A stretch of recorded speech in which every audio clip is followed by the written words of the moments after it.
Yeah, hi everybody. This is Joy Lingerie, and you are tuned in to our broadcast for today, an interview with Sherrie Voxx Johnson and Jack, who will be joining us a tad bit later. Um, Hopefully. hopefully, absolutely. And I do want to get a shout out to my sponsor, Luscious Moss Studio, owned and operated by Chad Christ. It is located in Edgewood, Washington, and he has a studio that's basically set up to record drummers. He's got a fantastic uh, my drummer section and guitarists, and he has also produces other things. He's produced my music, and you can find him on Facebook by going to Licious Moss Studio, owned and operated by Chad Chris. So, with that being said, hi Sherrie. I don't know if is it Sherrie Voxx or do you go by Sherrie? um, Both, all. People started calling me Voxy years ago, and that got shortened to Vox. And people know me as Sherrie, and people still call me Janis. So, Oh, oh my gosh! So I think you're kind of after listening to that video. It sounds to me like you're a bit of a um, maybe her soul lives in yours or something. You are so close. dude, yeah, we worked really, really hard to try and be as authentic as possible. I can But hear you. she's Yeah. unmatchable. There he is. Yeah, he's upside down, but we got him. Oh, Can you hear us, Jack? I can Hi. hear you. Yes. Can you hear me now? yay. All See, right. And this technology. is, Oops. The- Technology, don't we love it? we need you. There you go. All right. So this is Jack Dolan, and obviously we were just introducing Sherrie, and he is a bass player. He does play with Sherrie. So I have told them that I I would like to hear how she got where she was now. I read her bio. It's very interesting. So Sherrie, it's you're on.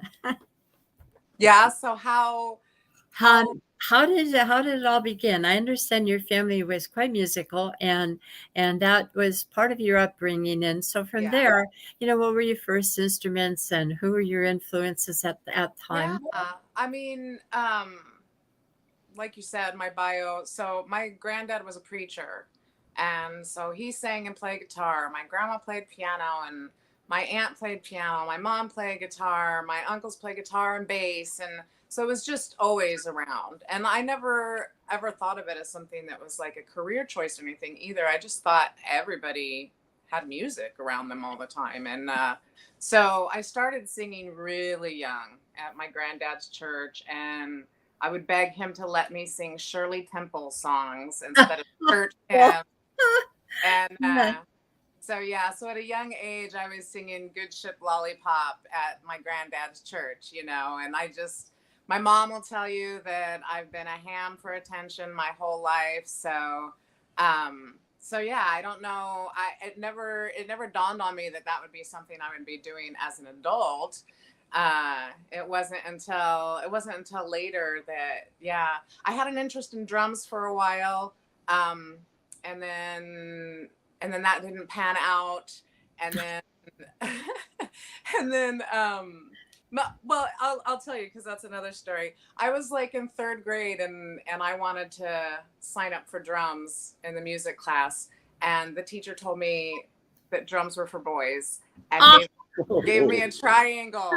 So who knows, if it weren't for that jerk, I might have wound up a drummer instead. But I think my personality was definitely meant to be a front woman, and so I like doing that. I'm glad it went that way. But yeah, I started writing lyrics, knowing that I wanted to write songs in my late teens, thinking I was going to write songs for other performers.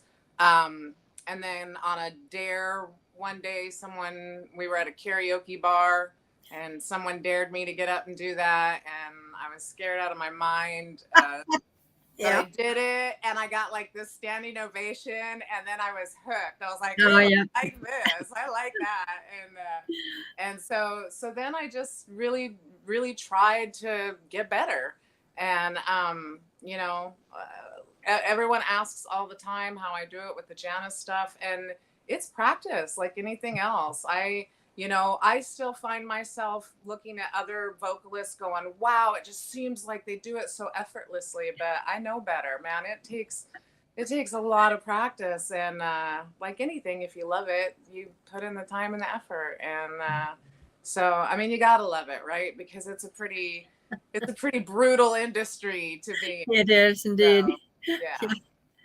Absolutely. I get where you're coming from. So when did this happen, this karaoke experience where you got that standing ovation? That when? Yeah. Where? When? So I was working in Oregon as a casino dealer, and we went to the bar. Oh, cool. After work, we stopped by the bar that was by the, down the street from the Right. casino. And gosh, I was probably 27, 28, something like that. And maybe not even quite that, maybe 26. And yeah, just loved it. So I started writing all these songs, but I didn't know any musicians. So I would go to open mics with just my lyrics, and I would get up and I would sing a cappella and then be like, Oh, by the gosh. way, I'm trying to put together a band. And I was so silly and naive, but braver, and, Yeah.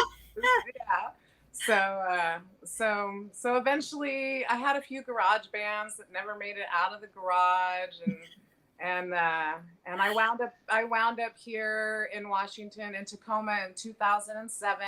I met a guitarist online, and we had started writing an album together. And then I had the opportunity to move here that kind of came out of the blue, and I just thought it was sort of synchronistic, and it felt like destiny at the time, and I was 33 then, and which is still, late by most people's, for starting anything in music.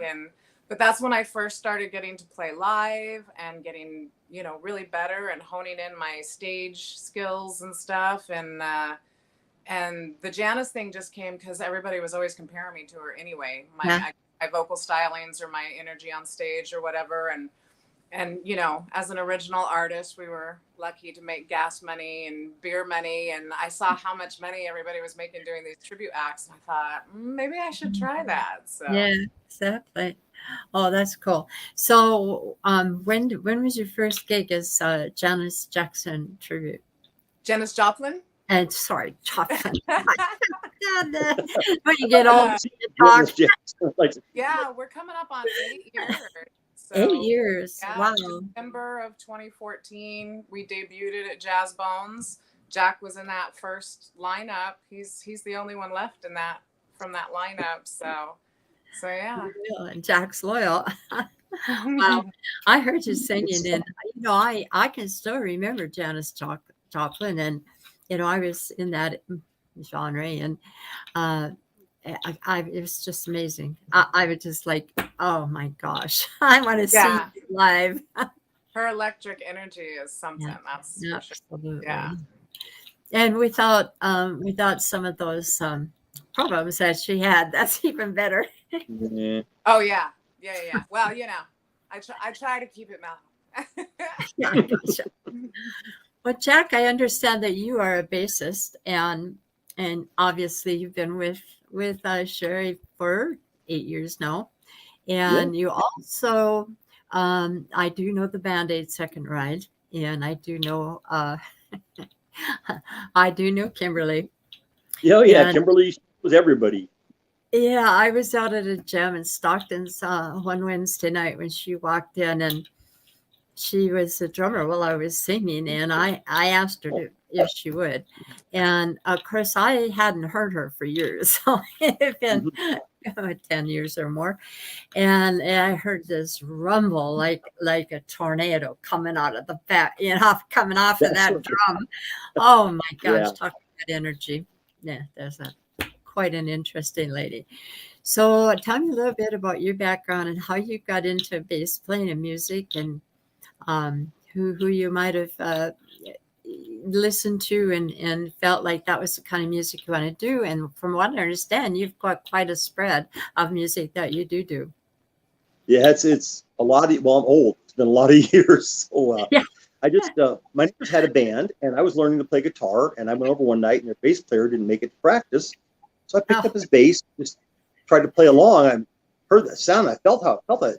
Oh, I love the way this thing sounds. This is what I want to do. And so I decided to play bass a little bit. I kind of joined a band, and I was just kind of filling in. And the band played a few gigs here and there. Played up at Seattle U, and I was pretty young at the time, like 16 or 17. And boy, I just really had a great time doing it. And then the band didn't last very long. I split up after 6 months, and I was getting ready to go back to playing my guitar again. And I got a phone call a couple of days later from a guy who said, "Hey, I got your number from so-and-so.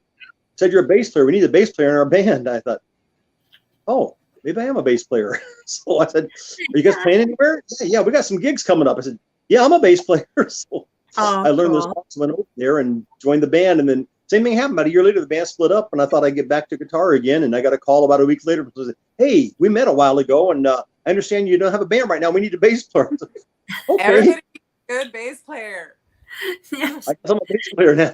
So I'm a bass player for life. So I guess that's how it worked out. But yeah, I played a lot of places over the years. I was, I felt fortunate. The era I grew up in, there were so many places to play.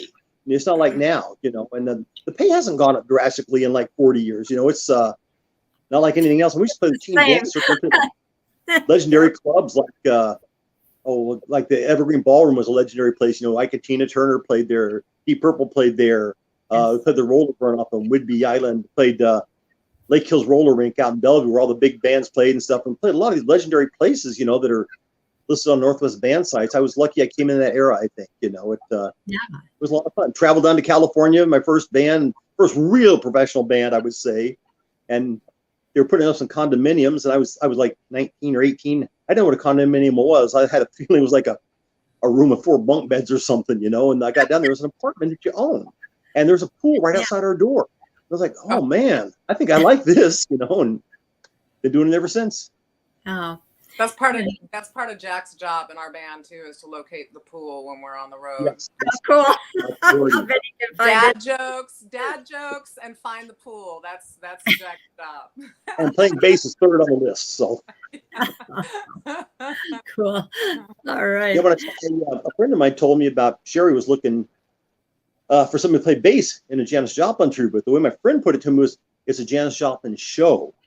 And so I thought it was a musical or a play, is what I first thought. Because there have been several plays and musicals about Janis's life. And I thought, well, I haven't done a musical since high school. That would be really cool. I'd try and do that. And I got a hold of it. I found it was actually a Janis Joplin tribute. I thought, oh, okay, I'll give that a try. And then I liked it. So I'm still here. I did not know that. You never told me that before. Yeah, I thought we had some musical production or something. I thought that'd be really cool. Playing some theaters, and then, oh, that's not what it is? Okay, I'll still try it anyway. We are playing in theaters, though. We are playing some theaters, though. Yes, we are. The original show, we had some multimedia stuff in it. So I had like interviews of Joplin mixed in, but it became kind of difficult to always book that kind of a show, because you have to have, someone has to have a screen and the audio video and stuff, unless we wanted to invest in all that on our own. And there was still always going to be the thing like, well, if the band ever really started doing good, what kind of issues are we going to run into with, licensing? All that stuff is pulled off of YouTube, and yes. And so we kind of just dropped it. However, if someone was willing to pay us enough, we might bring that back someday. Well, I hate to interrupt you both right here, but I do have some comments. I do want to remind our people who email questions to you to include your name, because we can't see that part. I can see it on my phone after we're done, but I can't see it on my screen. So I do have oh, that's Michael. I don't know if you know Michael McMahon, but he goes around and supports local bands, and he does a roadie work every now and then if it's needed. So if he's in your audience, he'll probably help you on stage. And so, nice. Michael, glad you did this. And then, and I think somebody said, I think I saw you in the Seattle area once years ago. That may have been Mike Lowe's comment, but I can't tell. And he did, or whoever's writing this said it was a Janis Joplin tribute. So somebody is out there and a fan. Yay! Yay. They're a fan of Jack's. The fans you Everybody loves Jack. So anyway, And that takes it for through the questions right now. But I that I think that the question in my mind is that other than the drums, Sherrie, have you ever played any other instrument? Yeah, I play keys and I play guitar for my own songwriting purposes. Right. I've never really mastered them to the point where I would take them on stage with me to play them live. That's a whole other, Yeah. Um, I've on occasion practiced one song enough on the guitar to be able to get up on stage with people and play it, but it's not really my thing. I feel kind of trapped behind an instrument. I'm definitely a move around kind of front person. Yeah. But yeah, I play enough to write songs at home for the original work that I do, as well as I'm a master at GarageBand. And I understand. loops and samples and all that stuff. I have a lot of fun playing with all the technology that you can get a hold of for playing with music now too. Right. But yeah, when it comes to live, I'm definitely the singer. So In the Yeah. front. Okay. So when it comes to writing a song, do you ever get to play any of these? I mean, you're doing Janis Joplin tributes, so are you also doing other I things? have an original band too. I've had for the majority of my performance years, I've almost always had an original band. The Janis Joplin thing kind of just came as a side thing. It just happens to be, the most successful of them, obviously, because it's got a built-in audience. But yeah, I have an original band called Polly Slanderous, and we are actually heading to the studio the end of this month to start working on our debut album. And so we get out and play a few shows here and there, but we're all 50 in our 50s ish. One member's in his 40s, and so we all have busy life schedules too. So handful of shows. We're trying to kind of rev that up this next year. We actually had debuted our first show just a few months before the pandemic closed everything down. So it kind of set things up weird for a new band, and not and we had lost our bassist just prior to that, and we're just getting ready to start bass auditions when the pandemic hit too. So it just put everything on hold. So we're just kind of trying to get things flowing again with that. Yeah. And next question is for Jack. Did you ever get to continue on with your guitar playing, or did that kind of get waylaid because of the bass demands? I play guitar every once in a while. I have one hanging up here behind me. I probably can't see it, but I play it every once in a while. But every time I pick something up, there's something I need to learn on the bass. So it's I'm really focusing on that. That seems to be what people want to pay me to do. So it's where the money is. See, isn't that amazing? You both have one of those occurrences. Sherrie had, she writes, she sings, she has had bands of her own, and yet it's a Janis Joplin tributes where the money is, where people want to hear. And you started out wanting to play the guitar and ended up in bass. And isn't it amazing how all this happened? And yeah. Well, you think you have a plan, but you don't. Life takes you where it's going to take you. I hear you. Now, if I understand correctly, you are also the bassist, Jack, for 8 Second Ride. Are you still doing that, or? Yeah, we had 2 gigs this last weekend. Still doing that. I was supposed to be a fill-in bass player. I don't think. It's been years now, so I don't think they're even looking for anybody. I think I'm still the fill-in bass player, but I'm not sure. They haven't got anybody else. They keep calling me for the gigs, so I keep showing up. Yeah, you're probably right there. So how do you like playing for 8 Second Ride? It's a country band. I mean, there's a big difference between a Janis Joplin tribute and a country band. It's a lot. It's really funny. People think country is really simple, and some of it is very simple. Like Merle Haggard's stuff, but there's some stuff that's very difficult. Some unusual changes in there too. Same with Janis Joplin too. There's some unusual changes that aren't stock. You think, wow, why did they go there? What are they doing? You have to figure it out. And drugs. Drugs for Janis. But I'm not sure about the country thing. But Yeah. Kimberly knows like 300 country songs, and I'm not really from a country background. She'll call off a song and go, I've never heard that before. So, oh, okay, we'll do something different then. Oh no. Yeah, she's been at it for a long time, and yeah, Yes, I she get it. has. Yeah. Yeah, she was I had my band in 2015. I got sick, had a crit, and started getting back in it. But, I'm much older, and, I'm kind of a lost cause at this point. But I You're just not keep older than me, I don't in there think. saying, I'm not I'm pretty giving old. up. What? Sorry. Say what? I'm pretty old. I don't think you're older than me. So No, I don't know.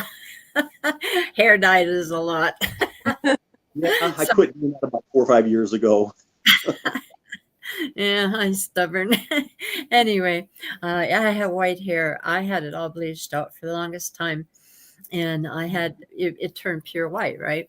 And Hmm. then I got sick, and it got kind of a little yellowish, and I thought, all right, that's enough. This is it. I don't care. I don't care how old I am. So moving right along into COVID, you know a little bit about what you were doing at the time and how you're trying to start this band, Sherrie, and it just stopped your progress right there. Yeah, Now yeah. you're trying to get back into it. I know a lot of musicians were able to really hunker down and put out new albums and that kind of stuff. But we were, like I said, we went into COVID just before starting bass auditions, so we didn't have a bass player. And I'm in Tacoma, and my guitarist is in Bellevue, and my drummer's out in like West Seattle. So, with everything going on with COVID, especially that first year, it was like one Yeah. thing after another, Yeah. crazy stuff going on in the world. It was just we just all stayed home, so we weren't really getting much of anything done like that. And the Janis band, I mean, no one was booking for that sort of thing. So, and we've been doing it so long now, we pretty much just, schedule a rehearsal or two before we have a gig. And the rest of the time we're just, we don't do anything. So since we had no gigs, we weren't doing anything. So yeah, I started doing art more, painting and stuff at home, and kind of stumbled onto a little niche there where I was painting people's drum cymbals, and that kind of kept me busy through COVID, and people were ordering the hand painted drum cymbals, so that was fun. Sounds like fun, yeah. Yeah, Mhm. and yeah, I mean, it took its toll on my voice, actually, more so than I anticipated it would. I live in a little teeny apartment, so I can't exactly practice Janis Joplin vocals here without my neighbors thinking probably someone was killing me. And, so I wasn't doing anything because we kept thinking it was going to be over soon. Like it was 2 weeks, and then it was 2 months, and then so like my mind never really sat into the fact of like, oh, I should be like planning to go somewhere so I can get some vocal rehearsals in. So coming out of COVID and playing again, I was really nervous. I would say those first 6-ish months when we started playing again, I was like, I don't know, guys. I don't know if I'm ever going to get my voice back. But it's finally doing good. I think that cruise doing two gigs back to back really kind of knocked the rust off of it for me. So Yeah, I'm still struggling with that. I started writing and recording, and that was a whole new thing for me. But yeah, if you don't sing a lot, it takes its toll. Amen on it. Yeah. Yep. So Jack, what were you doing during this period of time, and how are you faring? Yeah, same thing. I didn't think it was going to last that long. I kind of got a routine. Get up in the morning, take the dog for a walk, then I go for a power walk on my own. I signed up for Netflix and HBO Max and watching movies, and I was trying to practice my bass too, getting into some other styles that I hadn't played. And I kind of focused on Flea from the Red Hot Chili Peppers for a while, trying to learn some of the sounds played. And then I kind of got into Bernard Edwards from the band Chic, who's also a great studio musician too. Played with everybody, and fantastic bass player, styles I'd never played before. And I kind of focus on that a little bit every day, try some time to do that. And, watched a lot of movies on Netflix and HBO Max. Oh, we did. We were like crazy for music. I mean, I was doing my own stuff here, but it's not the same. And so I ended up searching for all these live streams, and I came across Oh, some really great ones and met a lot of people. And it kind of seemed like during that whole time, that was where the industry was. Yeah. Independent singers, songwriters, and artists streaming. Yep. And we got through it, thank God, through that. And I had been at a jam when I met Chad Quist, and he said he'd help me, and which he did. And I started taking serious guitar lessons. I had 3 instructors, and each one of them probably wish I'd go away, but I'm still there. So that's how that worked. But yeah, I get it all. From this point, I understand from reading that you both have been touring and played in many states. I mean, it's Canada and there was some mention of a Caribbean tour or Caribbean tour. Yeah, yeah. we got a gig on the Flower Power cruise Oh, that went to the British Virgin Islands this last spring. So it was all those 60 inspired psychedelic bands, and so that was really fun experience. Not only did we basically get a paid vacation on this cruise, where we actually got paid as well, but we got to meet a lot of people. Like there was I'm pulling a blank now. So the Family Stone was there, and the Guess Who, Jack? Guess who were there? Yeah, and Jefferson Starship was there, and I mean there was tons. What's that? The Association was there also. Association, the music of Cream, which even though it wasn't the members of Cream, it was Ginger Baker, the original drummer's son, Kofi Baker on drums, and Will Johns fronting, which is Eric Clapton's nephew, and what's his dad's name? I forgot. Oh, it was the producer Andy Johns, who produced Led Zeppelin and Rolling Stones, was his dad. And his uncle was Glenn Johns, who produced Zeppelin and the Rolling Stones and the Beatles. So it was pretty cool. We got to rub elbows with some of the greats, and that was a really fun experience. And we got to go to the islands, so it was pretty cool. Yeah. Yeah. How exciting. It's fine. You can't have something, in my opinion, you can't have a show like our show playing every weekend at a bar. It's definitely something meant for a theater. It's a niche thing. But when people are looking for a Janis Joplin, they find us. And so it lends to some pretty cool gigs sometimes. It really. So. Well, you do it very well, and I think that helps. I mean, I've heard Janis Joplin impersonators, but not everybody has that magic. And what it is, I can't put my finger on it, but I know what it is when I see it and hear it. Thank you. Yeah. Yeah. Well, we try. I still get a lot of critics. We got those videos on YouTube, and people love their Janis. So but we get far more compliments and far more raves than we get the haters. So there's always those negatives. I don't know. Absolutely. Yeah, I was raised. My mom said, if you can't say anything really good that you observe, then don't say anything at all. Right. Yeah, can't say I'm a follower of that, but I try. Right. Yeah. So we have another comment here. It says, "Hey guys, coming through from Toledo, Ohio." Hi. Wow. Toledo. Hi. I don't know your name. Can you tell us who you are? Yeah, it doesn't show. The chat doesn't show our names. It just says Facebook user. Yeah. Anyway, hi Toledo. Yes, hi Toledo. We got to get out there. Yeah. Yes. Do you have anything coming up in that area? No, we do not. We do not. I get emails often of people like, hey, when are you coming to the East Coast? When are you doing this? And I mean, as other mature musicians know, but not most audience members know, it's not that easy to just load up 5 people, go across the country, and put on a show.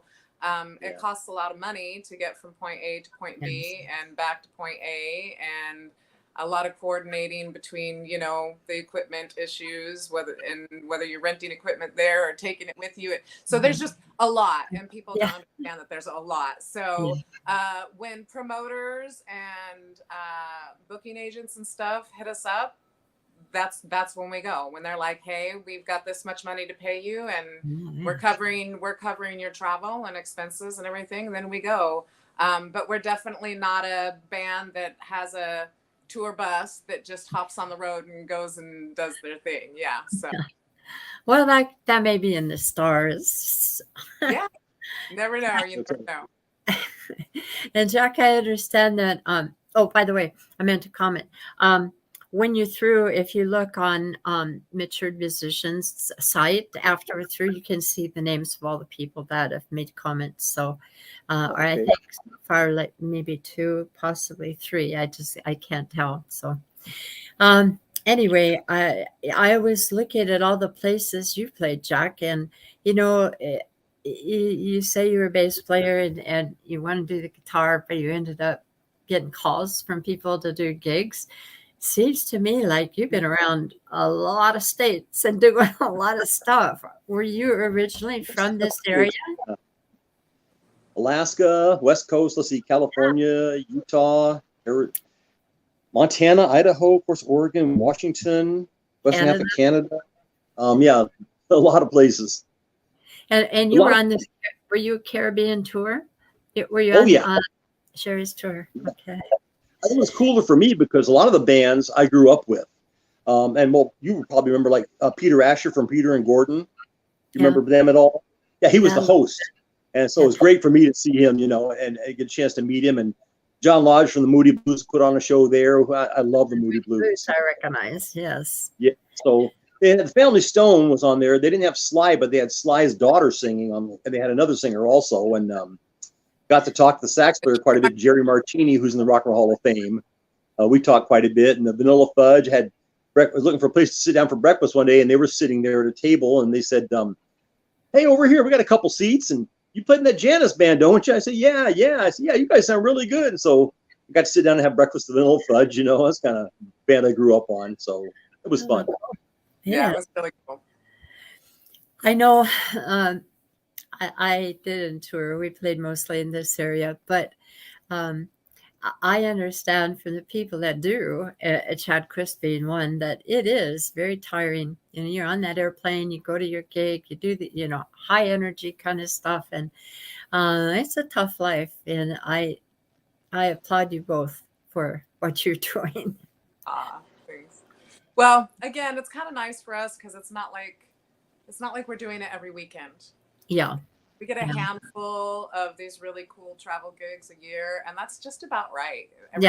You know, if every couple of months we get to go someplace cool, yeah, it works out pretty good. So we've also got in our band, you know, the 3 other musicians in our band, 2 of them are brothers, and they're young, early 20s. Oh. And, they're just super, super awesome, talented guys and just good people. They're super humble, no egos, and they're always willing to help out.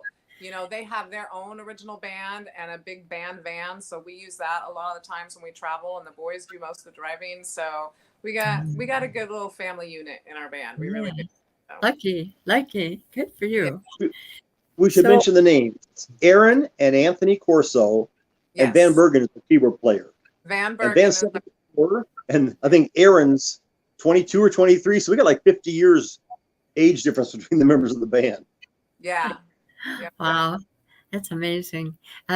You have to, you know, I've noticed that you have to really be good to attract the younger people. So obviously, you guys are doing the right thing. You got your finger on the pulse.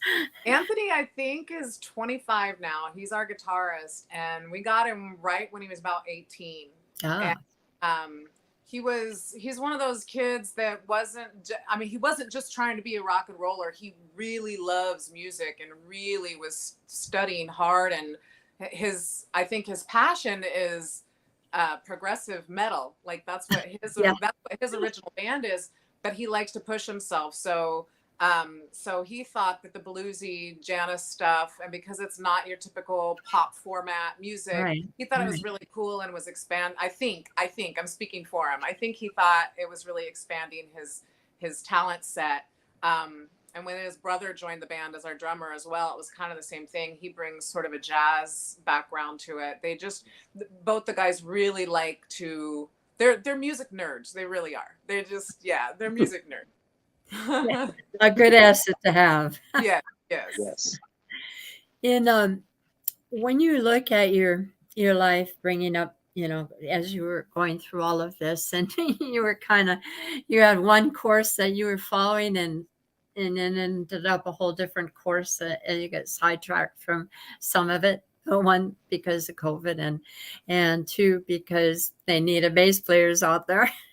Yeah. So, when you were going through all that, did you ever have any aha moments like, oh gosh, I'm sure glad this happened. This is amazing. Specifically to the Janis band, or specifically to COVID?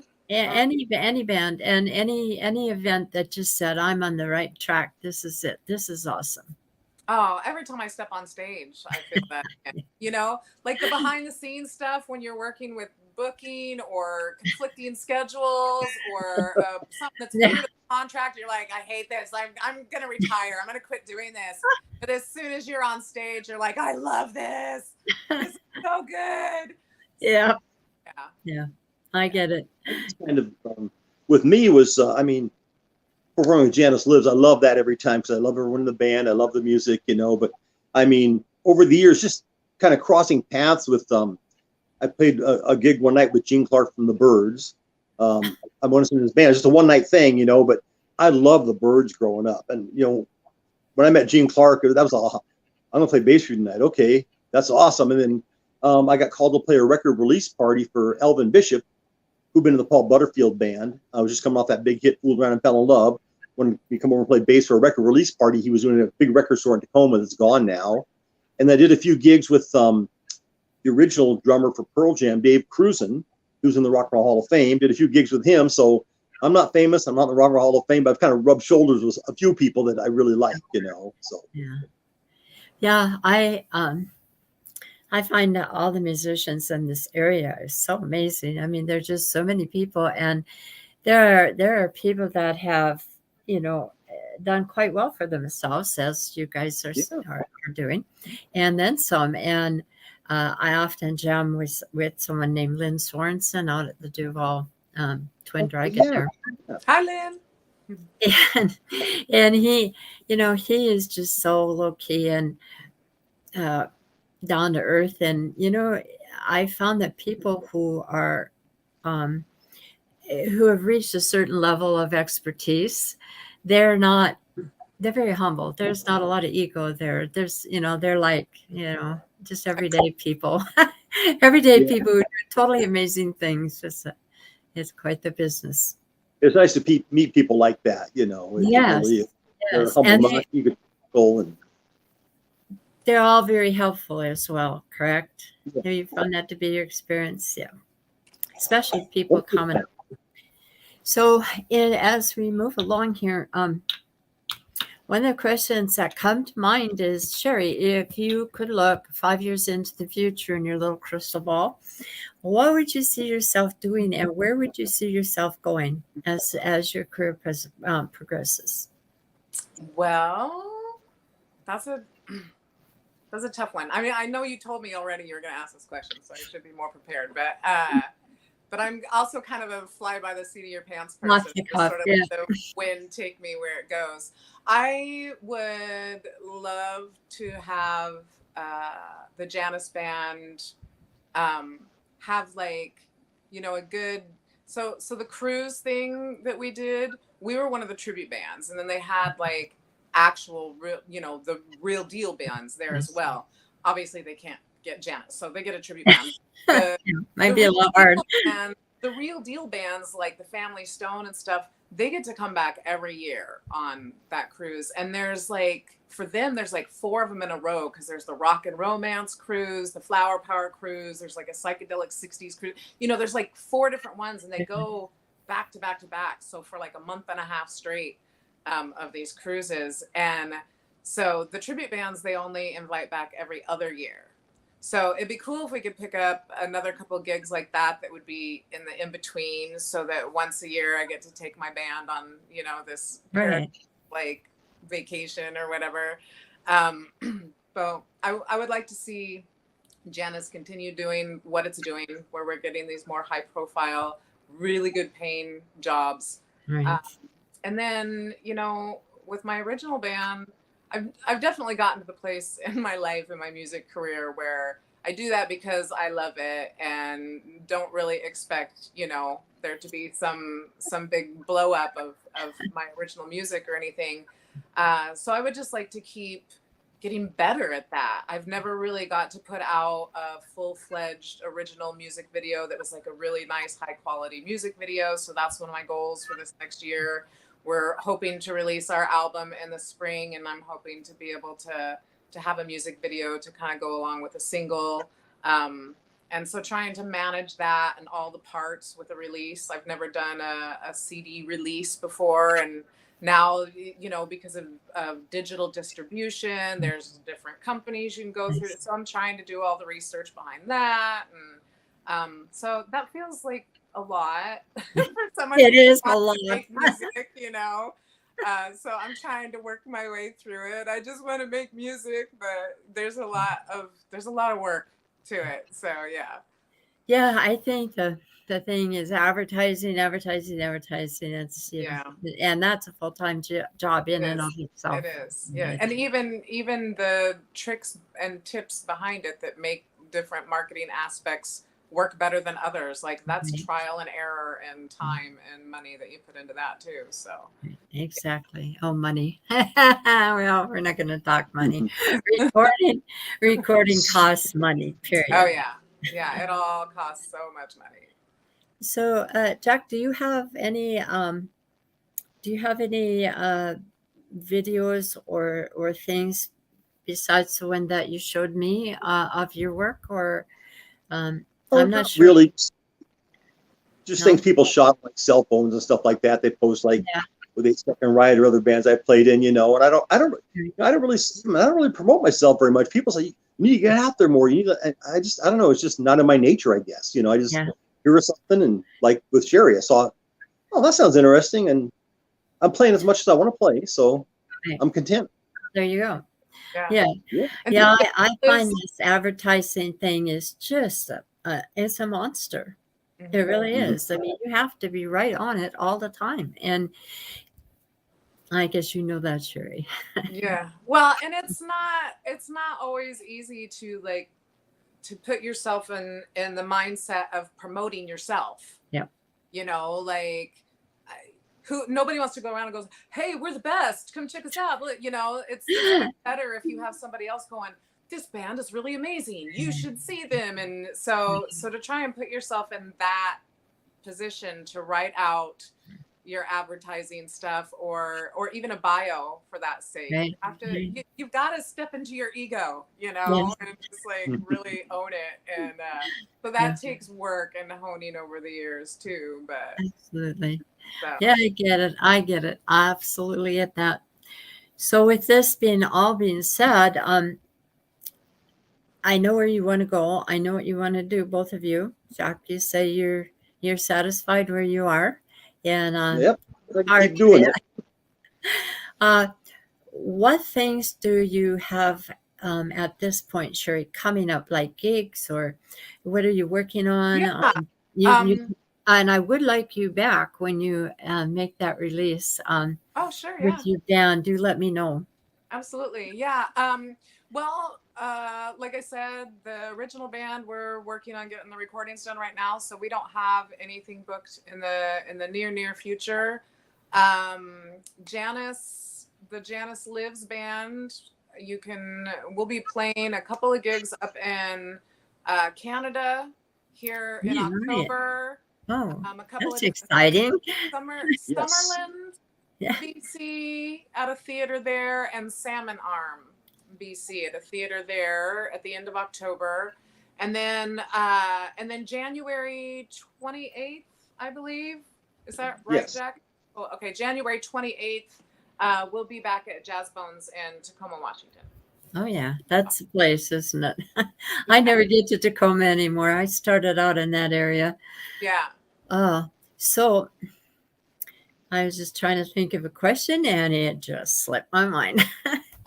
Well, I just want to say the guy, David, the promoter that's bringing us to Canada, does a great job with us. Last time we were there, we showed up at the theater to set up. He had dinner waiting for us, as we got there. And you open the fridge, there was a case of beer and a pound of Pine and Crown Royal waiting for us, too. So he's bringing us back to Canada again. He treats us really well. He bought us breakfast the next day on the way out of town, and great guy. We're looking forward to working with him again. Oh, yeah, wow. David Oh, Oliver. what was his name? David Oliver. David, Oliver. Oh, and not, yeah. No, Oliver is the town we were in. I have him listed. See how my brain works? What was his last name? I just met David. Is what I think I have it written here. Hold on. He had a great sound man who went by Dave. One was David, one was the sound man was fantastic. He did a great job for us too. Oh that man, is one of the most important things. A good sound man. It is. I'm totally pulling a blank on his name. I'm having to go into my emails here. Well, while you're doing that, I'm going to ask Jack if he has any gigs coming up or anything that he'd like to tell us about what's happening in the future here. David Badger. Badger. Quite a cool name. There, now I know his last name. Yeah. Yeah, no, we're just doing the 8-second ride thing. We're doing, I think we've got this next weekend off, and then they play a lot at, Auburn. I'd have to go down and look at the dates. We're up in Maple Valley coming up, and in Buckley, Tacoma. Valley. What's that? Stockton's, yes. Maple Valley. We're going to be up Stockton's, yeah. We play up there about every 2 or 3 months. What Are you nights? Friday night or? I think, I'll tell you what, I'll grab my calendar and you talk to Sherrie for a second. Okay.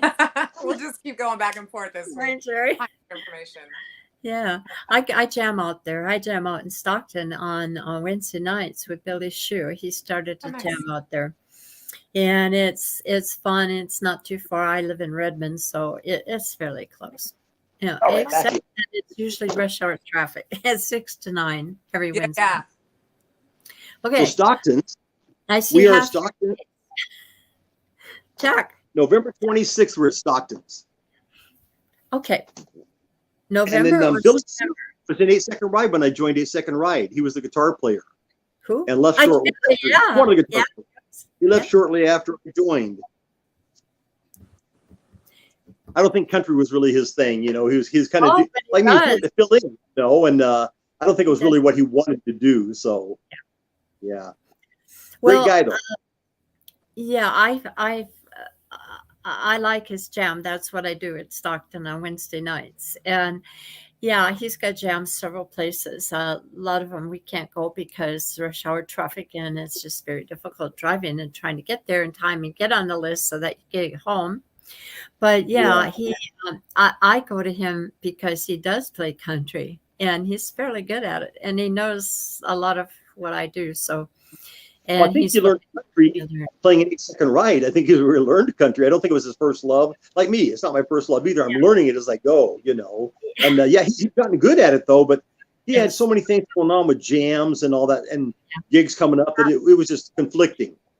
Yeah, he has his own. He tours too. He goes into Montana or Wyoming or somewhere in that area, and he was even. I think he even had some tours down in Mexico area. Where there, I don't know, but he's a busy man, and I can see where there would be a conflict because his schedule is full. And then he was also playing lead for a young artist coming up, independent artist named Kira Michelle. I don't know if you've ever heard of her. Yeah. Yes. Oh, yes. So anyway, that's kind of, yeah, I get that. I understand all that. If you, each of you, if you could give some advice to the people that may be listening who are singer songwriters, young artists coming up, be they front people or people who are musicians. Sherrie, you first. What would you like to tell them about your experiences throughout your life with music and where you are today and where you're going in the future? I think if you're going to, success aside, if you're going to be happy with music, you gotta do it for yourself because you love it, not for any other reasons. You know, not to be cool, not to make money, not to get famous, but because you really love it. And then if you love it, then it goes without saying you're going to put in the work and the practice and the time that it takes to be good at it. So, but yeah, I would just say do it for yourself. Don't try and impress or please anybody else with it, and you'll be just fine. So I like that. Jack, you're next. Try to be easy to get along with your bandmates. Find people that you like hanging out with. Be prepared. Learn the music and things. Don't come to practice to learn the song. Learn the song before you come to practice. You put it together there. And my advice would be, you're going to sign a contract with anybody, get a lawyer first. I found that out a long time ago. That's what I should have done. And drugs and alcohol can be really, I've seen people ruin their careers with that. I've seen them die. I've seen them go through divorces, lose houses. You know, I mean, gosh, just stay away from that. You know, I mean, just if you can't control it, get help. Jack has, what is it, a 1-drink rule, Jack? One drink. Oh, so that saves more for the rest of us. So for you, yeah, more for you. Yeah, we often feel out of place because we're going into all these places that serve alcohol, and for the most part, they make money at that, but we don't drink. And I have one occasionally, but very seldom because it interferes with my body. But my husband doesn't at all, and we feel a little out of place. So we've decided that, well, we want to contribute, so we end up eating the food. Now there, it's a tricky situation. Once you start doing that, you begin to see places that you wish you didn't. Yep. So anyway, and the very last thing I'd like to ask you both is, do you ever feel when you're writing a song or when you're playing a song, do you ever feel some kind of out of the body experience? I don't know how to explain it, but just all, yeah, that one moment when everything gels and it completely comes together. It's almost a spiritual thing. I don't know. I don't know how to describe. It's like a drug. It is. Yes. Yeah, I know exactly what you're talking about. And it doesn't happen every time, right? You can definitely tell the difference of like, oh, I'm on fire or something. Like some people call it being in the flow, right? Or just, I think all artists, visual or audio, feel that those moments where something is just coming, flowing and gelling and feels spiritual. Yeah, that's what keeps us all in it, I think, right? Yeah. It doesn't happen all the time, and that's the strange part. And you never know what you're going to be. You could be playing for 3 people, and all of a sudden it's just there, and it's yeah. What about you, Jack? I don't know if bass players. Do you sing? I don't even know if you sing. He's a good singer. Well, yeah, He's a good drummer. You're working with, you know, and you just feel like you're like almost one of the same mind. He goes somewhere and you know where he's going and you're there with him and they look at you and smile. Yeah, that was cool, you know. And sometimes I get when I'm playing music, people think I'm not really enjoying it because I kind of get lost in the music, you know. I just listen to everything around me and I feel like I'm in the middle of this thing swirling around and I'm kind of lost. I'm concentrating on that and I don't, you know, people say, listen, you're not like enjoying yourself. I'm really enjoying myself a lot. I guess it just doesn't show, you know. Right. Yeah, I get that too. I'm usually listening to everybody, and I have to really be careful because I play an instrument, so I play the guitar. So I have to play the right chord in the right place, and I'm not unfortunately never became very proficient in it. I mean, I can do it, but I'm not the best, or, I just keep learning, doing the best I can. But I've learned kind of to tune out the leads because they're all over that guitar. And so Yeah. that I concentrate almost primarily on the drummer and the bass player. Hmm. And if those two are Yeah. fighting, and if those fighting, they don't know where each other are going, it can get ugly real fast. Yeah. Yeah. So do you know Doug McGrew at all, the drummer in this area? He's played with several name bands and so forth. I'm not sure if I've ever met him in person. It's possible, but I know the name. Yeah. Yeah. Well, I think he plays Billy Shoe, doesn't he? Sometimes. yeah. Yeah. the Yeah. I two- don't know him or not, but I know who he is. Yes. Yeah, I've heard his name. They're both playing right now for Jessica Lunwitty. She's Oh, she's yeah. touring. So you must have heard her from the South. So Yeah. Yeah, Yes. I know Jessica and her husband Ray Hayden. Yeah. I used to be a co-host on the Northwest Convergence Zone for Yes. NWC Radio years Yeah. and years ago. Yeah. And that's where I first met Jessica Lynn. Ray had brought her in for an interview, and that's, I think, when not long after she came out here and started playing in the area. So yeah, got to watch her music career blossom too. No, I didn't. I don't know. I just tuned in to. I don't know how I found her. Somebody suggested. I think it was Lyle Runling. He was her lead for a while. Told me that he had a gig or something, and I ended up finding her Honky Tonk Happy Hour on Thursday nights. So I got to know. Yeah, she helped me. She helped me set up my website. So they're both very good to young musicians and artists that are starting out. Yes.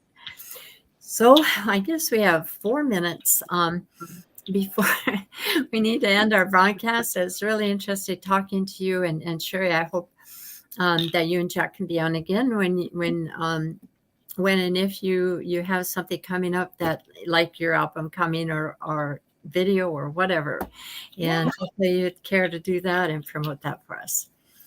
So great. I told some friends of mine I was going to be on Matured Musicians being interviewed, and one of my friends said, "Are you sure it isn't Immature Musicians?" So. I had a real struggle with that name, and I wanted to have veteran musicians, and then I realized I'm leaving out a whole lot of people, and always a struggle. So I finally said matured musicians, because some people mature musically when they're in their 20s or even younger. I mean, 12-year-olds. We always say we're seasoned. We're seasoned musicians. Well seasoned. So anyway, it's been thrown around, and Lynn Sorensen likes to say he's starting another group called the Immature Musicians. Yeah. But I guess the name has served its purpose because it gets people talking. Yeah. There you go. So final words. Sherrie, you're first. Final words. Well, thanks for having us on here. It's my pleasure.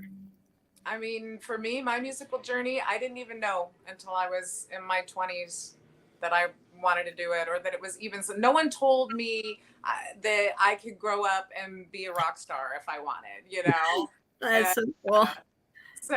So I think you can do it at any age. And I didn't even start, other than my church days when I was young and growing up in church, I didn't even start performing in front of people until I was in my early 30s. And now in a year, I'm going to be 50, and I still love it so much, and I don't ever plan to stop. So yay. Well said, Sherrie. Well said. Jack, you're next. Just glad to be playing. I enjoy every time I can get out and perform. At my age, I have some friends that have passed away or have had serious health problems that can't play anymore, and it kills them that they can't do that. They are so, they miss it so much. So I'm just thankful every day I can go out and do it still. I'm still in reasonable health and able to play. Absolutely. And thanks for having me on too. Appreciate it. Oh, you're very welcome. I really enjoyed both of you, and I hope to have you back on again in the future. So I guess that. I'm sorry. I was looking to see if we had any questions on here. No, but they just said, great interview. Joy really enjoyed these two. So did I. Good. Thanks for having us. You're very welcome. Yes. And you both take care. And on the Armatured Musicians, you're both members now, I take it. Do post whatever that comes up. Say Second Ride, a Janis Live band that you're working on, and the things that your band is doing. Do post those things because people are listening and they will go out there and see you. Okay. All right. Will guys. do. All right. Have a Bye, good rest of everyone. your day. All right. Bye-bye. Thanks. Bye, Sherrie. Bye-bye. Bye, Jack. Thank you. Bye, Joy. Bye. Oops. Sherrie cut her off.